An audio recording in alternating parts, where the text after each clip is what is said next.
निष्पक्ष निर्भीक जन क्रांति का पक्षधर एक सैलाब, बिना डरे जनता की हक की आवाज मेट्रो टुडे लाइव पर फॉलो एवं सब्सक्राइब करें। हम हैं आपकी असली आवाज, मेट्रो टुडे लाइव। नमस्कार, मैं हूं सुशील शंकर विक और आप देख रहे हैं metro today live. Metro today live आपका अपना चैनल है और आज हमारे पास जो जुड़े हुए हैं वो हैं अभिनव भंडारी जी।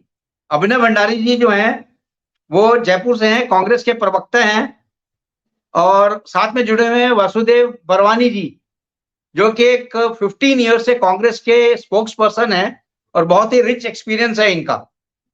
और साथ में हमारे साथ जुड़े हुए हैं द्विवेदी जी। ये द्विवेदी जी जो राजेश जी हैं ये हमारे बीजेपी के स्पोक्स पर्सन हैं और ये भी काफी अच्छे प्रवक्ता हैं। तो आज हम शुरू करते हैं, आइए शुरू करते हैं हम आज का मुद्दा। आज का मुद्दा हम सीधे वासुदेव जी से शुरू करते हैं। वासुदेव जी, ये जो 7 प्रोग्राम आप लेके आए हैं, जो 7 की आप लोग रैली निकाल रहे हैं, उस रैली का जो आउटस्पोकन है उसका क्या हो रहा है सर? देखिए, हम राजस्थान की 7 करोड़ जनता को कल्याणकारी सरकार का कल्याण लाभ देना चाहते हैं और अगर हम कांग्रेस की सरकार बनाने में सफल हुए तो पूरे प्रदेश के एक एक व्यक्ति, एक एक नागरिक को हम वो 7 योजनाओं से लाभान्वित करना चाहते हैं जो उनका अधिकार है, जिससे वो वंचित हुए हैं। और इन 7 योजनाओं में प्रत्येक परिवार का प्रत्येक व्यक्ति इससे लाभान्वित होने की दिशा में प्रभावित होगा। जी द्विवेदी जी, आप कैसे देखते हैं कि कांग्रेस जो लेके आए हैं अपने, आप कैसे देखते हो ये? अरे भारत माता की जय। आज टीवी चैनल के माध्यम से जो डिबेट आपने रखा है, इस डिबेट में बैठे हुए सभी परिवार को मैं सादर प्रणाम करता हूं। मैं राजेश द्विवेदी, लोकसभा डुमरियागंज। मैं कहना चाहता हूं कि जिस प्रकार कांग्रेस ने अभी डिबेट पे ये रखा कि मैं 7 मुद्दों को लेकर के जो है समाज में अपने योजनाओं का प्रचार कर रहा हूं। क्या कांग्रेस सरकार जो 5 साल पहले वादा की थी, जब उसको नहीं पूरा किया तो इनके वादे जो है पुलिंदे, समस्त वादे झूठे हैं। ये समाज को धोखा देने का काम करने का काम करते हैं। ये केवल सपना दिखा करके मुंगेरी लाल के हसीन सपने दिखाने का काम ये जनता को करते हैं।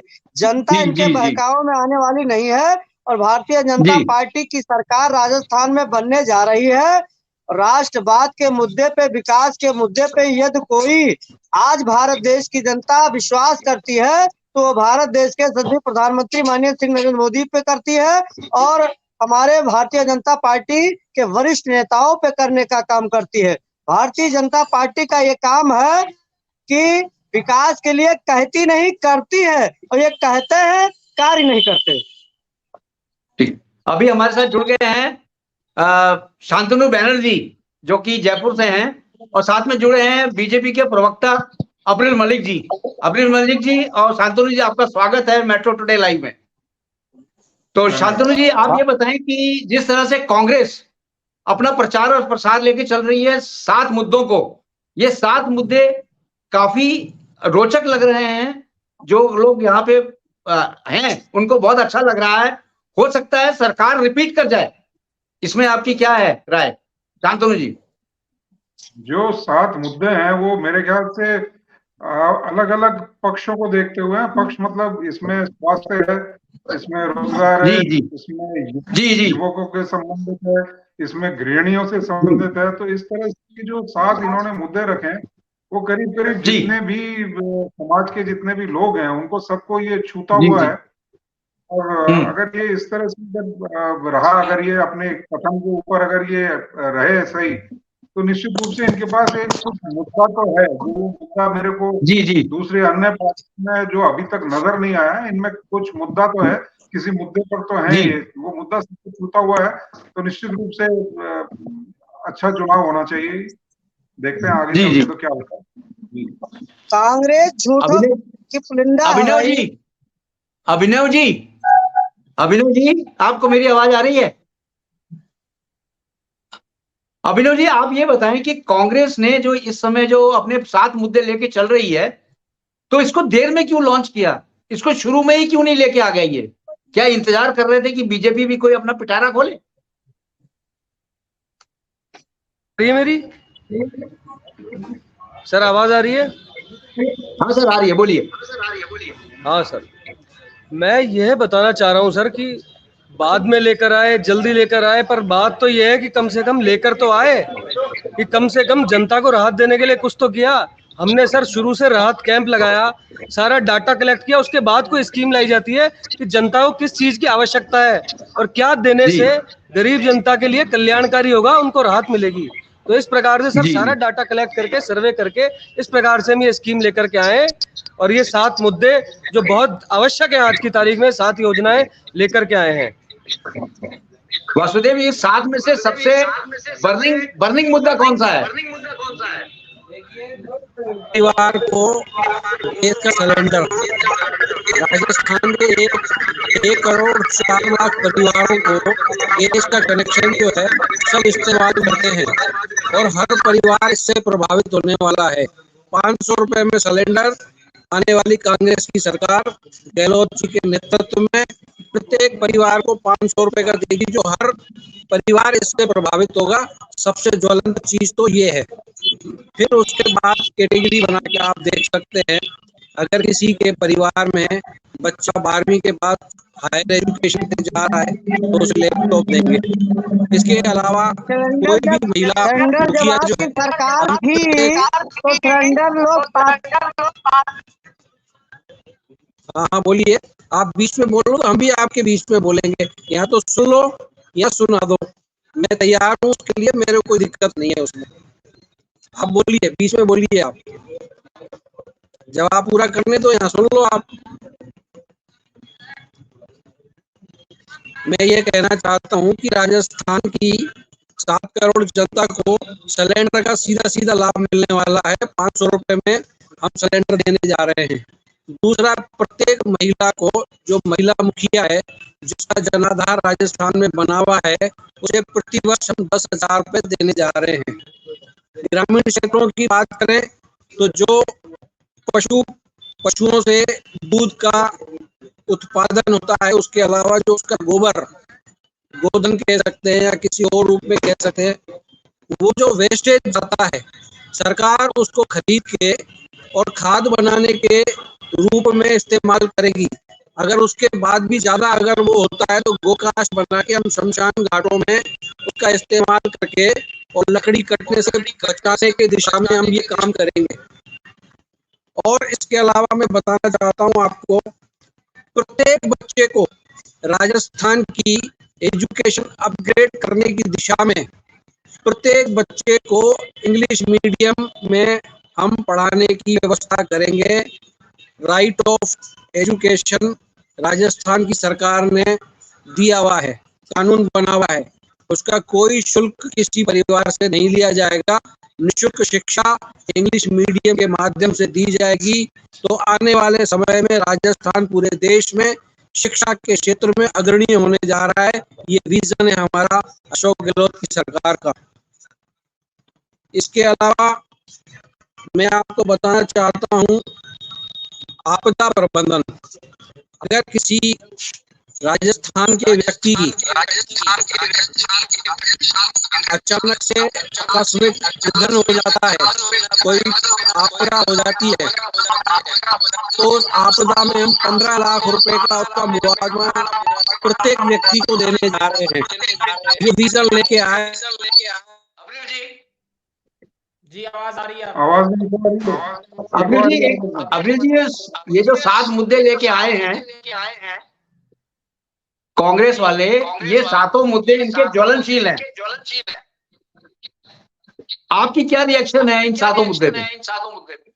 देखिए, इससे कोई फर्क नहीं पड़ने वाला। जिस प्रकार के ये कांग्रेस के लोग अनेकों प्रकार के इस तरीके के कार्य कर रहे हैं कि इनको वोट मिल जाए, लेकिन 5 साल तक जब तक इनकी सरकार मौजूद रही वहां पर राजस्थान के अंदर तथा छत्तीसगढ़ राज्य के अंदर, तब तक इन लोगों के द्वारा कुछ नहीं किया गया। जैसे ही चुनाव का समय आता है, ये बेबुनियाद बातें करना प्रारंभ कर देते हैं और सबसे पहले तो ये स्पष्ट करें, जिस प्रकार का नीतीश कुमार का भी बयान आया था, वो भी पूरे देश के लिए बहुत बड़ा इशू है। जिस प्रकार से महिलाओं के खिलाफ, महिलाओं का अपमान करने वाला बयान नीतीश ने दिया था, तो उसके साथ हैं ये लोग या उसके खिलाफ हैं?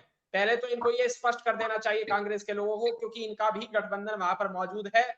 और जिस प्रकार से ये अनेकों प्रकार की बातें करते हैं, कभी भारतीय जनता पार्टी की जो बातें हैं उनको गिनाते हैं कि किस प्रकार से भाजपा ने देश को तोड़ने का कार्य किया, बेबुनियाद बातें करके, इससे कोई फर्क नहीं पड़ने वाला। जिस प्रकार से मैं समझता हूँ, जिस प्रकार से राजस्थान के अंदर इन लोगों ने कार्य किया, राजस्थान का विनाश करने का इन्होंने प्रयास किया, बहुत दुखद है निश्चित रूप से, और इनको समझ में आना चाहिए। और देखिए, ये फिर बौखला गए और बौखला करके बीच में बोलने का ये प्रयत्न कर रहे हैं। वो तो हालांकि इनका माइक इनका साथ नहीं दे रहा, भगवान इनका साथ नहीं दे रहा, इसीलिए डिबेट के बीच में अवरोध नहीं पैदा कर पा रहे।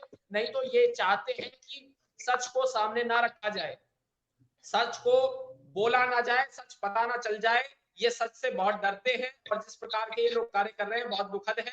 और जनता इस बार जानती है, जनता ये भी जानती है कि किसको वोट देनी है, और जनता ये भी जानती है कि किन लोगों के द्वारा जिहादियों को बढ़ावा दिया गया। जिस प्रकार से जिहादियों के द्वारा निर्मम हत्याएं हिंदू समाज के लोगों की गई, वह बहुत दुखद है। और जनता अब जानती है, हिंदू समाज अब जाग चुका है, और हिंदू समाज जानता है कि कौन हमारे भले का कार्य करने वाला है, कौन हमारे नुकसान का कार्य कर रहा है। और जिस प्रकार से हिंदू समाज जागने के पश्चात केवल और केवल कमल को खिलाने का कार्य करेगा, केवल और केवल भारतीय जनता पार्टी को वोट देने का कार्य करेगा, वह अभूतपूर्व है। नरेंद्र मोदी जी की सरकार आई तब भी ये कहते थे कि मोदी की सरकार नहीं आएगी। 2014 में कपिल सिब्बल कहते थे कि कहीं मुझे तो लग ही नहीं रहा नरेंद्र मोदी की सरकार आएगी, देश में कहीं भाजपा आएगी ही नहीं। इनको दिखता नहीं है कि भाजपा कहीं आ रही है, लेकिन भाजपा आ जाती है। उसके बाद ये कहते हैं कि ईवीएम के कारण भाजपा आई। इसके बाद ये ईवीएम का रोना रोएंगे, उसके लिए तैयार रहे पहले ही, क्योंकि इन्हें ईवीएम का रोना अभी आगे भविष्य में रोना है। और जिस प्रकार से ईवीएम के बारे में कोई अनर्गल बयान ये लगातार देते हैं, ये चाहते हैं कि ईवीएम इलेक्ट्रॉनिक वोटिंग मशीन भी ना रहे, ये देश को पीछे बैकवर्ड बनाना चाहते हैं, ये देश जो टेक्नोलॉजी है उसके ऊपर सवाल निशान लगा ठीक है। हाँ जी वासुदेव जी, आप कुछ बोल रहे थे। वासुदेव जी, मैं ये कहना चाहता हूँ कि ये बोलिए। चाहते हैं तो क्या प्रधानमंत्री अपना त्याग पत्र देके मुख्यमंत्री बनेंगे? अपना चेहरा क्यों नहीं बता सकते हैं? दूल्हा कौन है? बारात तो चल गई, लेकिन दूल्हे का पता ही नहीं है। और ये बात करते हैं हम पर। मैं ये पूछ रहा हूँ उनसे कि मणिपुर में डबल इंजन की सरकार थी, तो क्या हुआ वहां पे? क्यों नहीं बोलते? क्यों प्रधानमंत्री वहां नहीं जाते? राजस्थान में आके लाल डायरी की बात करते हैं। कहाँ है वो लाल डायरी? कहाँ गई आपकी ईडी? क्यों जांच नहीं की जाती? किसी साफ छवि के व्यक्ति को लांछन लगा के आप चरित्र हनन का काम करते हो। शोभा नहीं देता प्रधानमंत्री के पद को। भूल जाते हैं वो कि हरियाणा की बेटियां जो खिलाड़ी हैं हमारी, आपका उत्तर प्रदेश का सांसद बलात्कार करता है उनसे, उस पर चुप हो जाते हैं। और जब दिल्ली में आपके गोली मारो सालों को, इस तरह के बयान देते हैं और उस पर कार्रवाई नहीं होती है। ये कांग्रेस है। तो अगर कोई रिश्तेदार भी अगर कोई आरोप लगा देता है ना, हम उसका त्याग पत्र लेके उसकी जांच करवा दें। आपकी तरह ऐसे नहीं है कि जो बंगारू लक्ष्मण पैसे गिने और देश देख रहा हो फिर भी आप कोई कार्रवाई नहीं करते हो। साफ सुथरी पार्टी है कांग्रेस, देश के लिए रग रग के डीएनए में बसा हुआ है, देश के लोगों के। जी, अभी जो छग में हुए हैं और मिजोरम में हुए हैं, उनके डाटा जो आए हैं वो छग में है 70.87% वोटिंग हुई है और मिजोरम में 77.04% वोटिंग हुई है। इसका क्या मतलब ट्रेंड दिखता है? इसका ट्रेंड क्या दिख रहा है शांतनु जी?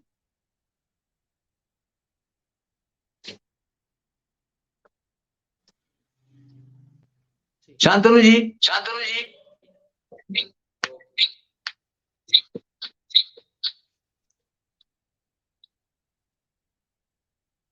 शांतनु जी वॉइस नहीं आ रही आपकी। हेलो, अब मैं ये कह रहा हूँ शांतनु जी बोले, आप बोले। हाँ जी, ये जो मैंने जो देखा है वो ये कि जहाँ पर जिन प्रदेशों में शिक्षा का स्तर ऊंचा है वहां पर जो प्रतिशत है वोटिंग की ज्यादा होती है। जैसे केरल में, बंगाल में, पूर्वोत्तर जो जितने भी प्रदेश हैं जहां पर शिक्षा का स्तर ज्यादा है, शिक्षा का स्तर ज्यादा होने से इंसान के बीच में जो जागरूकता है वो जागरूकता अधिक रहती है, और जागरूकता की वजह से जो प्रतिशत है वोटिंग का वो हमेशा ज्यादा रहता है। अब ये वोटिंग का ज्यादा प्रतिशत होने की वजह से क्या इसका आंकलन होगा या क्या नतीजा निकलेगा वो तो हम कह नहीं सकते, लेकिन ये एक अच्छी बात, लोग पोलिंग बूथ तक जाते हैं, अपना मतदान का जो अधिकार है वो उसका वो उपयोग करते हैं पूरा करते हैं। तो जितना लोग जाएंगे निश्चित रूप से उतना ही अच्छा रहेगा, वो देश के लिए अच्छा है, वो प्रदेश के लिए अच्छा है। और इसलिए जितना शिक्षा का स्तर ज्यादा होगा उतना जो मतदान का प्रतिशत है वो भी ज्यादा होगा। जी जी जी। अभिनव जी, ये जो अभी चुनाव में जो आप लोग क्या दोनों पार्टियां जो खेल रही हैं वो मुद्दा खेल रही हैं, हिंदुत्व के साथ साथ ओबीसी का कार्ड भी खेल रहे हैं। ऐसा क्यों हो रहा है? बीजेपी और कांग्रेस दोनों मिलकर खेल रहे हैं। सर ऐसा है,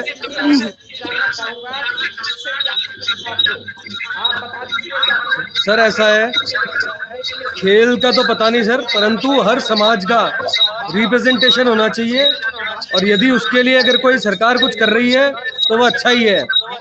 और दूसरी बात सर, मुझे लगता है मेरे जो साथी हैं इनको बीच में बोलने की बहुत ज्यादा आदत है और परेशान अपने आप से है ये, क्योंकि इनको ये भी नहीं पता है कि यह बात राजस्थान की हो रही है और ये देश पे जा रहे हैं बार बार।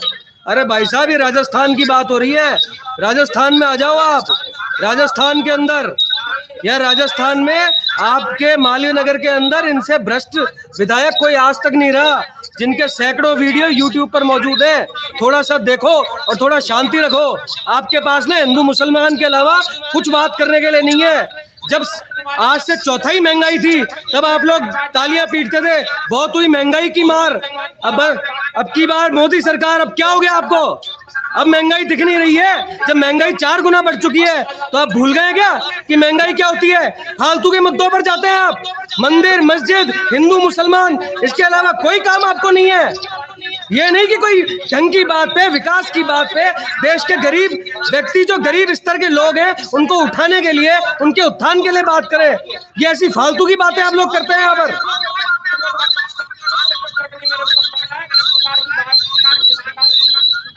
हिंदुओं के लिए यूज कर रहे हैं, बिल्कुल गलत है। इस बार हिंदू समाज में अरे क्या हिंदू हिंदू करते हो भाई? सबकी बात करो ना आप। इस देश के अंदर और दूसरे लोग रहते नहीं है क्या? वो नागरिक नहीं है क्या? क्या हिंदू? ये देश सबका है और सबका इसके ऊपर समान अधिकार है, चाहे वो कोई भी जाति से हो, कोई भी धर्म से हो। इस पे आपका अधिकार नहीं है। और सुनिए आप, ये हिंदू मुसलमान मत करिए। हिंदू मुसलमान से कुछ नहीं होता, लोग पहचान चुके आपको। आप हिंदू और राम के नाम पे सिर्फ उनको बेवकूफ बनाते हो, उनको राहत देने के लिए कोई काम नहीं करते, उनके विकास के लिए कोई काम नहीं करते। बताइए ना, आपने आज तक कितनी योजनाएं बनाई है गरीबों के उत्थान के लिए? तुम बिल्कुल अनपढ़ लोग। नहीं, मैं पूछना चाहता हूँ, ये कांग्रेस सरकार है और कहती थी कि हम मुसलमानों का होगा तो हिंदू मुसलमान करता है। बताइए आप, बताएं आप। अजी भाई साहब, जब भाजपा की सरकार थी राजस्थान में तब 150 से ज्यादा मंदिर आपने तोड़े। ये कांग्रेस सरकार ने नहीं तोड़े। हिंदू विरोधी आप लोग। आप हिंदू के नाम पर वोट मांगते हो और बेवकूफ बनाते हो हिंदू को। आपके मुंह में राम है और बगल में छुरी है। आप लोग बिल्कुल ही खराब इस तरह के लोग हो जो सब कुछ भूल चुके हो। सिर्फ हिंदू मुसलमान के अलावा कोई मुद्दा नहीं आपके पास बात करने के लिए। आप बात करिए विकास के ऊपर। बताइए ना क्या विकास किया। आप विकास की बहुत सारी बातें लेकर आए थे, आज आप क्यों विकास की बातें कहाँ चली गई? कहाँ है आपका विकास? वो विकास कहाँ है आपका जो आज तक पैदा नहीं हो पा रहा है? द्विवेदी जी, जिस विकास की बात करते थे, कहाँ है वो विकास? कब पैदा होगा, कब आएगा और कब सड़कों पे हमको चलता हुआ दिखेगा? जब आपकी स्मृति ईरानी जी गालियां चूड़ियां पीटती थी कि पेट्रोल 70 रुपए हो गया है, जबकि पर बैरल विदेश में सस्ता हो गया था, उसके बावजूद भी आज आप लोग इस प्रकार की बातें करते हो। और जबकि अब पर बैरल सस्ता है और पेट्रोल 100 के पार पहुंचा रखा है। कर दीजिए ना 50 रुपए। जब आपकी सरकार थी 2013 में 80 रुपए में, अरे आपकी सरकार ने वाजपेयी जी की सरकार में आतंकवादियों को छोड़ा था कंधार में, भूल गए क्या उन सबको? आपकी सरकार तो आतंकवादियों की साथ ही सरकार है। बताइए ना क्या योगदान आप लोगों का था? आप तो अपना योगदान बताइए। इस देश की स्वतंत्रता में आपका क्या योगदान था? आप लोगों का कोई योगदान नहीं था। आप लोगों का काम है पहले परेशानी क्रिएट करना और फिर उसको ठीक करने की कोशिश करना। जो बांग्लादेशी के लोग नहीं रोक कोई पाएंगे। काम आप लोग जनता के लिए नहीं करते हो। हम लोग विकास करते हैं, समाज के हित की बात करते हैं। क्या करते हो समाज के लिए? हम बताओ समाज के हित की क्या बात किया समाज करते के लिए हैं। आपने? उनकी भावना भड़काने का काम किया। 370 धारा जब आपके जितने नेता आते हैं सिर्फ हिंदू मुसलमान के बयान देते हैं ताकि झगड़ा हो जाए, दंगा बढ़ जाए। आप सिर्फ इस प्रकार की घटिया बातें करते हो। अरे सर, बातें करो लोगों का स्तर उठाने की, उत्थान की, न कि पतन करने की, न लड़ाई झगड़े की। आप लोगों की नीति सबसे घटिया नीति है। आप बात करो शांति, अहिंसा, मेहनत, काम, आगे बढ़ना, कुछ भी आपके पास नहीं है और कोई आपका रोड मैप नहीं है। विकास का काम किए। और आपके नेताओं की क्वालिफिकेशन ये बताती है कि आप लोग कुछ नहीं कर सकते। पढ़े लिखे लोग जब आएंगे तभी कुछ कर पाएंगे। मैंने अभिनव जी का विकास तो हुआ है, लेकिन अडानी जी का विकास हुआ है, इससे कोई सरकार नहीं कर सकती। अरे भाई आपने क्या मोदी किया सरकार था? कर सकती है, जीप देश के लोग घोटाला कर किया सकते था हैं। सन 1947 में जब देश की आजादी कौन सा घोटाला किया था? आपने अरे द्विवेदी साहब, जीप का घोटाला कौन सी किया। नींद में सोए हुए हैं? कौन सा घोटाला? सुप्रीम कोर्ट कहता है कोई घोटाला नहीं हुआ। लगता है आपको पता नहीं है। जरा पढ़कर सीख कर आइए सर। अरे किसी भी अच्छे प्रवक्ता की ट्रेनिंग ले लीजिए।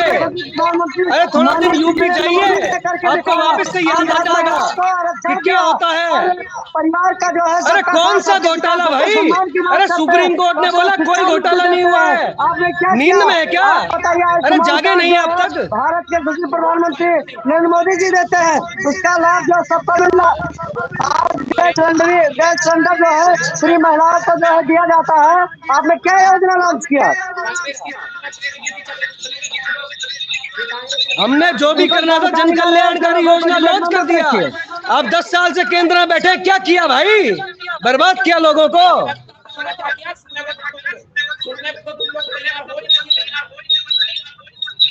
सुनना तो तुम्हारे बस की बात नहीं है ना।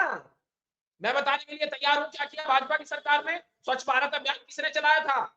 बताइए, स्वच्छ भारत किसने चलाया? किसने नमामि गंगे चलाया? किसने आवास बनवाने का कार्य प्रारंभ किया? किसी ने शौचालय बनवाए? अभी अभिनव भंडारी नहीं बोलेंगे, अब इनके मुंह में दही जम गई होगी। किस प्रकार से लगातार भारतीय जनता पार्टी केंद्र की सरकार हमारी कार्य कर रही है, उस बात को ये नहीं बोलेंगे। कोयला घोटाला किसने किया कांग्रेस के समय में? किसने अगस्ता वेस्टलैंड घोटाला किया?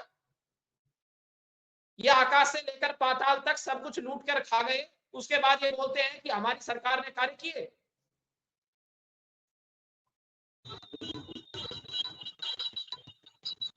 जयपुर से जापान तक और जमीन से आसमान तक मोदी सरकार कितनी बदनाम है अडानी को लेके, उस पे भी जरा दो शब्द बोलिए।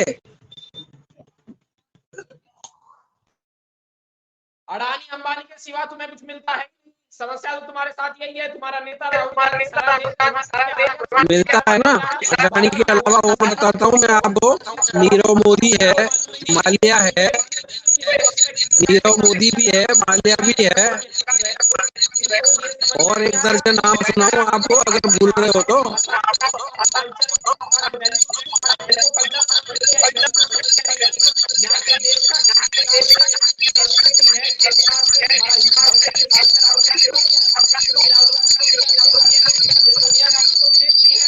इनको तो कुछ समझ में आने वाला नहीं है। और ये पप्पू है अपने भाई साहब, इनको तो कुछ समझ में आने से रहा, क्योंकि जिस प्रकार से इन लोगों के द्वारा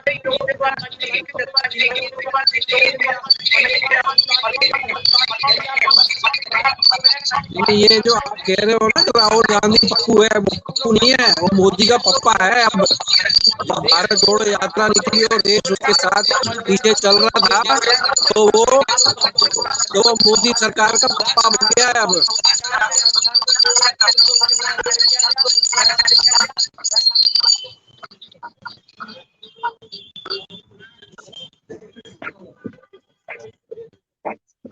वासुदेव जी, वासुदेव जी। जी साहब। वासुदेव जी आवाज आ रही है? हाँ आ रही है साहब। हाँ वासुदेव जी एक बात बताइए, किशन पोल में अमीन कागजी और चंद्रमोहन बटारवा में कांटे की टक्कर हो रही है किशन पोल में। उसी तरह चुनावी मुद्दा जो है जोधपुर में, जोधवाड़ा, राजवर्धन सिंह राठौर और बीजेपी के अभिषेक जी चौधरी इंडिपेंडेंस के, इनमें चल रहा है।